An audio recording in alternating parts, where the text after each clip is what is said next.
Back to the trending சமையல்னா உங்கள் அலமேல் பேசுகிறேன் friends. இப்போ வந்து அருமையான ஒரு சூப்பரான ஒரு ரெசிபி செய்யலாங்களா? ஒரு சுட சுட சுட நல்லா மொறு மொறுன்னு கிறிஸ்பியாக ஒரு ஸ்நாக்ஸ் செய்யலாம் ஃப்ரெண்ட்ஸ். என்ன தெரியுங்களா? வடை செய்ய போகிறோம். வடை எதில் செய்ய போகிறோம் தெரியுங்களா? புடலங்கால நம்ம வடை செய்ய போகிறோம். ஆனால் அவ்வளோ டேஸ்ட்டு, இது ஒரு கிறிஸ்பியாக, இது ஒரு சுவையோடு இருக்கும் ஃப்ரெண்ட்ஸ். அது எப்படி செய்யலாம், இதுக்கு என்னென்ன பொருள் ஆட் பண்ணணும், என்னென்ன பொருள் எல்லாமே சேர்க்கணும், என்னென்ன செய்யணும்னு சொல்லிட்டு நான் உங்களுக்கு வீடியோவில் நான் 1 by 1 காட்டுறேன். வாங்க போகலாம். இதுக்கு முதல்ல ஃப்ரெண்ட்ஸ் ஒரு 1/4 கிலோ வந்து இது புடலங்காவை எடுத்துகிட்டு வந்திருக்கிறேன்.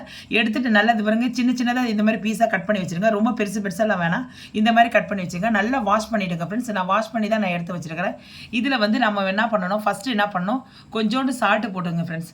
சால்ட்டு போட்டுட்டு இது பாருங்க மேலே வந்து தூவி விட்டுருங்க. தூவி விட்டுட்டிங்கன்னா அது என்ன, எதுக்கு நான் சால்ட்டு போடுறேன்னா, போட்டு நல்லா கலக்கி விட்ருங்க. கலக்கி விட்டுட்டேன்னா இது வந்து கொஞ்சம் நேரத்தில் வந்து நீத்து போயிடும் ஃப்ரெண்ட்ஸ். எல்லாம் இது உள்ள நல்லா இழுத்துக்கிட்டு, உப்பு இழுத்துக்கிட்டு இதில் வந்து தண்ணி வடியும். அந்த தண்ணியை நம்ம பிழிஞ்சிட்டு தான் நம்ம செய்யணும் வடை. அப்படியே செய்யக்கூடாது ஃப்ரெண்ட்ஸ். ஏன்னா வந்து அப்படியே நம்ம செஞ்சோன்னா நல்லா ரஃப்பாக இது பாருங்க இப்படியே இருக்கும். நம்ம இந்த மாதிரி நீங்கள் இந்த மாதிரி நம்ம உப்பு போட்டு நம்ம நல்லா தண்ணி வடி அது கையில் அப்படி இப்படி பிடிஞ்சிட்டேன்னு வச்சிங்களேன், அப்படியே நம்ம வடை போட்டு செஞ்சோன்னா நல்லா வந்து அது நல்லா சாஃப்ட் ஆகிடும் ஃப்ரெண்ட்ஸ். அதுக்காக தான் நான் சொல்கிறேன். இது ஒரு 10 நிமிஷம் அப்படியே இது ஊறட்டும் ஃப்ரெண்ட்ஸ். நான் உப்பு போட்டு நல்லா வடி வச்சுருக்கேன். உப்பு போட்ட உடனே இப்போ இது கொஞ்சம் நேரத்தில் வந்து நீத்துடும், கொஞ்சம் தளர்ந்துடும், இது காயெல்லாம் தளர்ந்துடும்.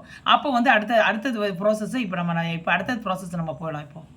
இப்போ நம்ம வடை செய்யறதுக்கு வந்து நம்ம கொஞ்சம் இது வந்து பருப்பு கொஞ்சம் ஊற வைக்கணும் ஃப்ரெண்ட்ஸ். இப்போ பாருங்கள், நான் வந்து 3/4 கப்பு வந்து தோரம்பருப்பு எடுத்துருக்கிறேன். இதை வந்து தோரம்பருப்பு வந்து ஒரு 1/2 hour வந்து நீங்கள் ஊற வச்சுருங்க ஃப்ரெண்ட்ஸ். இதில் வந்து 3/4 கப்பு, இதே கப்பில் நீங்கள் எந்த கப்பில் அளக்குறீங்களோ அதே கப்பில் மெஷர்மெண்ட் படி நீங்கள் செய்யுங்க ஃப்ரெண்ட்ஸ். 3/4 கப்பு தோரம்பருப்பு, இதில் 1/4 கப்பு வந்து கடலைப்பருப்பு எடுத்துங்க ஃப்ரெண்ட்ஸ். ஏன்னா நான் கடலைப்பருப்பு எடுக்கலை, இப்போ தோரம்பருப்பு மட்டும் தான் காட்டியிருக்கிறேன். இதில் அதாவது இது 3/4 கப்புனா அது 1/4 கப்பு. கடலை பருப்பு அதிகமாக சேர்க்க வேணாம் ஃப்ரெண்ட்ஸ். அப்படி ஏன்னா பச்சை பசன்னு இருக்கும், அப்படியே ஒரு மாதிரி இருக்கும். தோரம்பருப்பு 3/4 கப்பு சேர்த்துங்க, அது 1/4 கப்பு. ரெண்டுத்தையும் ஒன்றா வச்சு ஒன்றா போட்டு தண்ணி ஊற்றி ஒரு 1/2 hour ஊற வைங்க ஃப்ரெண்ட்ஸ். இப்போ நான் இது ஊற வைக்கிறதுக்காக உங்களுக்கு நான் காட்டுறேன். நான் இப்போ நம்ம வந்து வடை செய்யறதுக்காக நம்ம என்ன பண்ணிக்கலாம், ஒரு மிக்சிங் பவுல் எடுத்துங்க. இதில் வந்து நான் என்ன பண்ணுறது, ஒரு 4 காஞ்ச மிளகா இருக்குது, அது 4 காஞ்ச மிளகாவை அப்படியே கிள்ளி போட்டுக்கலாம். 4 காஞ்ச மிளகா, இந்த பாருங்க 1 டீஸ்பூன் சோம்பு, 1 டீஸ்பூன் சீரகம், இது சேர்த்துக்கலாம். இந்த பாருங்க ஃப்ரெண்ட்ஸ், இது 1/2 கப்பு நான் வந்து தோரம்பருப்பு, 1/4 கப்பு வந்து கடலைப்பருப்பு சொன்னேன் நான். அதை ஊறிட்டவனே அது 1 பங்குக்கு 2 பங்கு அது வந்துடும். இந்த பாருங்க ஊற வச்சிருக்கேன். 2 பருப்பையும் நம்ம வந்து மிக்சிங் பவுலில் போட்டுடலாம். இப்போ பாருங்க போட்டுடலாம். எப்பயுமே ஃப்ரெண்ட்ஸ் நம்ம ஊற வச்சோன்னா 1 பங்கு அதிகமாக தான் வரும். நம்ம பார்க்கத போது தான் 1/2 கப்பாக தெரியும், ஆனால் அது ஊறிட்டோன்னா 1 கப் ஆகிடும். இதை போட்டு நம்ம தண்ணி விடாத வந்து கொஞ்சம் பாதியாக போட்டு அரைச்சிக்கலாம் ஃப்ரெண்ட்ஸ். ஏன்னா வந்து ஃபுல்லாக ஆகிட்டேன்னா அடியில் இருக்கிறது மையும், மேலே இருக்கிறது மையாது. அதனால் பாதியாக போடாது. இப்போ அடுத்தது அரைச்சிக்கலாம். இப்போ இந்த பிறகு நல்லா அரைச்சிட்டோம், நம்ம அரைச்சிட்டோம். இந்த பிறகு இப்போ பாருங்க, இந்த பாருங்க பருப்பு விருப்பமாக ஒன்றுமா இருக்குது பாருங்க. இந்த மாதிரியே நம்ம அரைச்சிக்கலாம். ஏன்னா ரொம்ப மைய வேண்டாம். இந்த பாருங்க, இது தெரியுதுங்களா, பருப்புலாம் தெரியுதுங்களா, இந்த மாதிரி இருந்தாவே போதும். 1-2 பருப்பு இருந்தாவே போதும். அவ்வளோதான் ஃப்ரெண்ட்ஸ். இப்போ நம்ம எடுத்து தனியாக ஒரு பாத்திரத்தில் கொட்டிக்கலாம். இப்போ நான் வந்து இந்த பிறகு மாவு அரைச்சி வச்சு ஒரு கிண்ணத்தில் வச்சுட்டோம். நம்ம இதில் வந்து இந்த பிறகு வெங்காயம் போட்டுக்கோங்க. வெங்காயம் இந்த பாருங்க சின்னதாக அப்படியே இந்த பாருங்க கையால் அப்படியே போட்டு கசக்கி போடுங்க ஃப்ரெண்ட்ஸ். அப்படியே போட்டுங்க. வெங்காயம் 1 வெங்காயம் போட்டிருக்கேன் நான். வெங்காயம் கொஞ்சம் நிறைய போட்டிங்கன்னா வடை நல்லாயிருக்கும். அப்படியே கையால் போட்டு நல்லா மேஷ் பண்ணி போடுங்க. கொஞ்சோண்டு கொத்தமல்லி போட்டுக்குங்க, கொஞ்சோண்டு கருவேப்பிலை போட்டுக்கலாம், கொஞ்சோண்டு இஞ்சி போடுங்க ஃப்ரெண்ட்ஸ், நல்லா வாசனையாக இருக்கும். கொஞ்சோண்டு பூண்டு வந்து நான் வந்து தோலோடு நசுக்கி வச்சுருக்கிறேன், அதை அப்படியே போட்டுக்குங்க ஃப்ரெண்ட்ஸ். நல்லா ஜம்முன்னு இருக்கும் ஃப்ரெண்ட்ஸ். நல்லா வடை செம சூப்பராக இருக்கும். இதில் கேஸ் ஸ்டவ்வில் இருந்தால் கூட நம்ம பறந்து போயிடும் ஃப்ரெண்ட்ஸ். அதனால தான் நம்ம வந்து சிலவங்க பூண்டு போட மாட்டாங்க, ஆனால் நம்ம போடுறோம், நல்லா வாசனையாகவும் இருக்கும். இப்போ நம்ம புடலங்காய் தண்ணி இது நம்ம உப்பு போட்டு வச்சுருக்கோம்ல ஃப்ரெண்ட்ஸ். இப்போ வந்து நம்ம என்ன பண்ணணும், இந்த பாருங்கள் கொஞ்சம் எடுத்துக்கோங்க. நான் வந்து தண்ணி வரும், நான் காட்டுறேன் பாருங்கள்.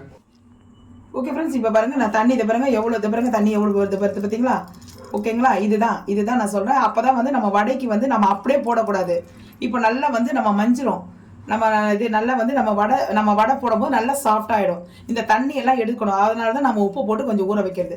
இப்போ பாருங்கள் இந்த மாதிரி ஆயிடுச்சுங்களா? இதை நம்ம தனியாக ஒரு பிளேட்டில் போட்டு வச்சிடலாம். இதே பாருங்கள் இன்னொரு வாட்டி நான் பிழிஞ்சு காட்டுறேன். இதை பாருங்கள்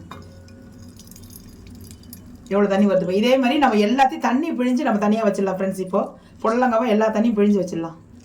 பாருங்கள் இன்னொரு வாட்டி நான் பிழிஞ்சு காட்டுறேன். இதை பாருங்கள் எவ்வளோ தண்ணி வருது. இதே மாதிரி நம்ம எல்லாத்தையும் தண்ணி பிழிஞ்சு நம்ம தனியாக வச்சிடலாம் ஃப்ரெண்ட்ஸ். இப்போது புடலங்காவை எல்லா தண்ணியும் பிழிஞ்சு வச்சிடலாம்.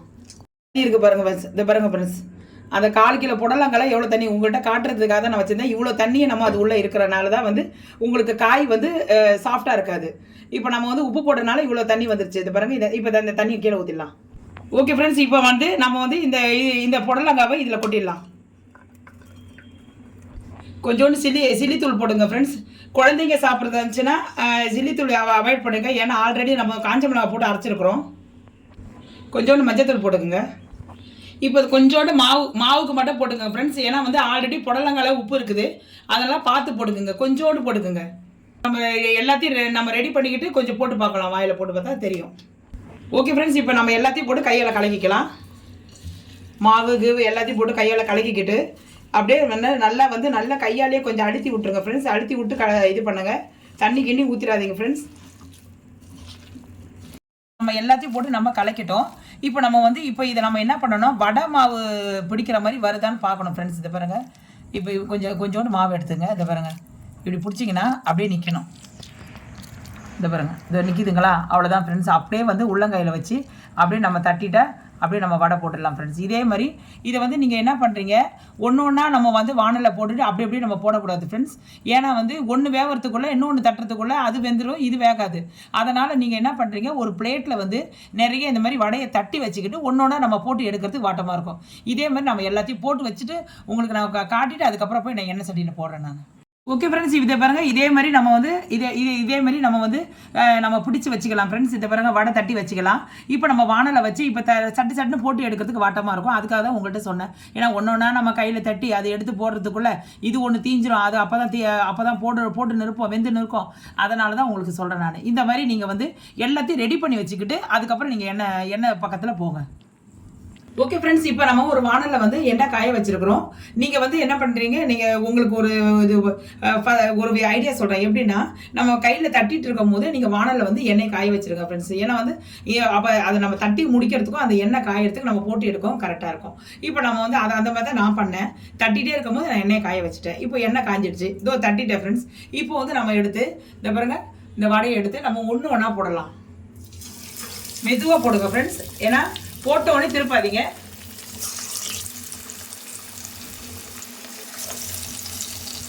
உங்கள் வானலில் எத்தனை போட முடியுமோ அந்த அளவு போடுங்க. எனக்கு ஒரு 5 போட முடியுது. இது ஒரு 6 கூட போடலாம். இதை பாருங்க, அவ்வளோதான். இதுக்கு அப்படியே வந்து ஒரு 2 நிமிஷம் கழிச்சு திருப்புங்க ஃப்ரெண்ட்ஸ். ஏன்னா உடஞ்சிரும்.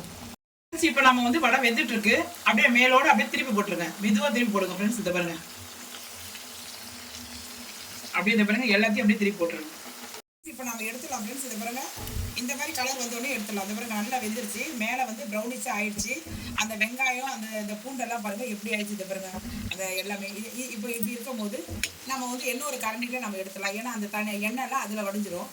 நம்ம ஜல்லி கரண்டியில் எடுத்துட்டு நம்ம இந்த மாதிரி ஒரு பெரிய கரண்டி வாங்கிக்கோங்க. அதில் எடுத்துட்டோம்னா நம்ம எல்லா எண்ணெயும் இதில் வடிஞ்சிரும். இப்போ பாருங்க, செம சூப்பராக பாருங்க, புடலங்காய் வடை ரெடி ஆயிடுச்சு. இதை பாருங்க, எவ்வளோ அருமையாக, எவ்வளோ கிறிஸ்பியாக. அந்த மேலே இருக்க பருப்பை பார்த்தீங்களா, நம்ம அரைக்கும் போது ஒன்றும் பாதியாக இருந்தது பாருங்க. அந்த பருப்பு பாருங்க, எவ்வளோ சூப்பராக இருக்குது பாருங்க. பார்க்கறதுக்கு எவ்வளோ கிறிஸ்பியாக இருக்குது பாருங்க ஃப்ரெண்ட்ஸ். அவ்வளோதான் ஃப்ரெண்ட்ஸ். இப்போ நம்ம எடுத்துடலாம். இதே மாதிரி எல்லாத்தையும் நம்ம போட்டு எடுத்துடலாம். இப்போ பாருங்க, செம்ம சூப்பரான நான் புடலங்கால வடை நல்லா கிறிஸ்பியாக நல்லா மொறுன்னு ஒரு ஈவினிங் ஸ்நாக்ஸோடு இப்போ பாருங்கள் நான் உங்கள் முன்னாடி நான் வந்திருக்கிறேன் ஃப்ரெண்ட்ஸ். இதை நீங்களும் செய்து பாருங்கள் ஃப்ரெண்ட்ஸ். ஒரு கப்பு டீயோடு வந்து ஒரு காஃபி கொடுத்து நம்ம ஒரு ஈவினிங் ஸ்நாக்ஸ் வந்து குழந்தைங்களுக்கு, நம்ம பெரியவங்களுக்கு எல்லோரும் சாப்பிட்றதுக்கு நல்ல வாட்டமாக நம்ம வந்து மசாலா வடை தான் நம்ம சாப்பிட்ருக்கோம். ஆனால் வந்து இந்த மாதிரி நம்ம வந்து புடலங்காய் வச்சு நம்ம வடை செஞ்சது இல்லைங்களா, இது ஒரு டேஸ்ட்டாக இருக்கும் ஃப்ரெண்ட்ஸ். ஏன்னா வந்து நம்ம அதில் கிறிஸ்பியாக வந்து அது உள்ளேயே வந்து நம்ம தண்ணியெல்லாம் நம்ம பிழிஞ்சிட்டு நம்ம செய்கிறனால அது அவ்வளோ சாஃப்டாக போயிடுறனால அது வாயில் போடும்போது உள்ளே அவ்வளோ கிறிஸ்பி ஆகிடுது ஃப்ரெண்ட்ஸ். ஏன்னா வந்து நம்ம இதில் வந்து பச்சரிசி மாவு கூட கலக்கலை. உங்கள் முன்னாடி நான் எதுவுமே நான் கலக்கலை நான். ஆனால் வந்து அவ்வளோ கிறிஸ்பியாக சாப்பிட்றதுக்கு அவ்வளோ இதமாக இருக்கும் ஃப்ரெண்ட்ஸ். ஏன்னா மசாலா வடையை விட அதை விட சூப்பராக இருக்குது, அவ்வளோ டேஸ்ட்டாக இருக்குது பாருங்கள். உங்கள் முன்னாடி எவ்வளோ ஃபேவரட்டாக இருக்குது பாருங்கள், எவ்வளோ அல்டிமேட்டாக இருக்குது பாருங்கள். அந்த பருப்பெல்லாம் மேலே தெரியறது வரல எவ்வளோ சூப்பராக இருக்குது பாருங்கள். அவ்வளோ செம சூப்பராக இருக்கும் ஃப்ரெண்ட்ஸ். நீங்களும் சாப்பிட்டு பாருங்கள். சாப்பிட்டு பார்த்துட்டு எப்படி வந்ததுன்னு சொல்லிட்டு கமெண்ட் செக்ஷனில் எனக்கு கண்டிப்பாக மறக்காமல் எனக்கு சொல்லுங்கள் ஃப்ரெண்ட்ஸ். நான் உங்கள் முன்னாடி நான் ஒரு வடையை நான் எடுத்து காட்டுறேன். அது எப்படி வெந்திருக்குது, எப்படி இருக்குதுன்னு பாருங்கள். எவ்வளோ கிரிப்னஸாக இருக்குதுன்னு பாருங்கள். அதை பாருங்கள், அதை பாருங்கள், பார்க்கறதுக்கு எப்படி இருக்குது பார்த்தீங்களா. ஓகே ஃப்ரெண்ட்ஸ், இப்போ நான் ஒரு வடையை வந்து நான் பிரித்து காட்டுறேன். எப்படி வந்துருக்குதுன்னு பாருங்கள். இது பாருங்கள் எவ்வளோ கிறிஸ்பியாக மேலெல்லாம் பாருங்கள். அந்த ஆனியன்லாம் பாருங்கள் எவ்வளோ ப்ரௌனிஷாக பார்க்கறதுக்கு எவ்வளோ பாருங்கள் எவ்வளோ சூப்பராக இருக்குது பாருங்கள். நான் ஜூம் பண்ணி தான் காட்டுறேன் எந்த அளவு நல்லா இருக்குது பாருங்கள் வடை. இது பாருங்கள் ஃப்ரெண்ட்ஸ், நான் உங்கள் முன்னாடி பிரித்து காட்டுறேன். இது பாருங்கள் இவ்வளோ ஃப்ரெண்ட்ஸ். இது பாருங்கள் உள்ளெல்லாம் எவ்வளோ நல்லா வெந்து எவ்வளோ கிறிஸ்பியாக இருக்குது பாருங்கள் ஃப்ரெண்ட்ஸ். நீங்களே பாருங்கள் ஃப்ரெண்ட்ஸ் எந்த அளவு. இது பாருங்கம்மா எதுவுமே இல்லை, நல்லா வெந்திருக்குது பாருங்கள் ஃப்ரெண்ட்ஸ். அவ்வளோ அருமையாக இருக்குது ஃப்ரெண்ட்ஸ். நீங்களும் இதை செஞ்சு பாருங்கள் ஃப்ரெண்ட்ஸ். ஏன்னா உண்மையாக சொல்கிறேன், அவ்வளோ டேஸ்ட்டாக இருக்குது. நீங்களும் சாப்பிட்டு பாருங்கள். நாங்கள் சாப்பிட்டு பார்த்துட்டு தான் உங்களுக்கு நாங்கள் வந்து வியூவர்ஸுக்கு நாங்கள் செஞ்சு காட்டுறோம். ஏன்னா குழந்தைங்கள்லாம் சாப்பிட்றது இல்லைங்களா, அதனால் வந்து நீங்கள் சாப்பிட்டு ஒரு ஈவினிங் டைமில் இது நம்ம வந்து இது மாடி மேலெல்லாம் எடுத்துகிட்டு போய் வச்சுக்கிட்டு நல்லா செஞ்சு வச்சுக்கிட்டு குழந்தைங்க நீங்கள் எல்லோரும் வந்து ஒரு ஃபேமிலியோடு சாப்பிட்றதுக்கு நல்லா சாப்பிட்றதுக்கு ருசியாக இருக்கும் ஃப்ரெண்ட்ஸ். இந்த வீடியோ பிடிச்சிருக்கா பாருங்கள். பிடிச்சிருந்தால் லைக் பண்ணுங்கள், ஷேர் பண்ணுங்கள், மறக்காமல் சப்ஸ்கிரைப் பண்ண மறந்தாதீங்க ஃப்ரெண்ட்ஸ். என்ன நீங்கள் சப்ஸ்கிரைப் பண்ணாதான் என்னுடைய வீடியோ வந்து நோட்டிஃபிகேஷனில் இது நீங்கள் ஆல் என்ற ஆப்ஷனை நீங்கள் டச் பண்ணிங்கன்னா நோட்டிஃபிகேஷன் நான் போடுறது ஒவ்வொன்றும் உங்களுக்கு வரும் ஃப்ரெண்ட்ஸ். இப்போ நம்ம நெக்ஸ்ட் வீடியோவில் நாளைக்கு சந்திக்கலாம் ஃப்ரெண்ட்ஸ். ஓகே தென் பாய்.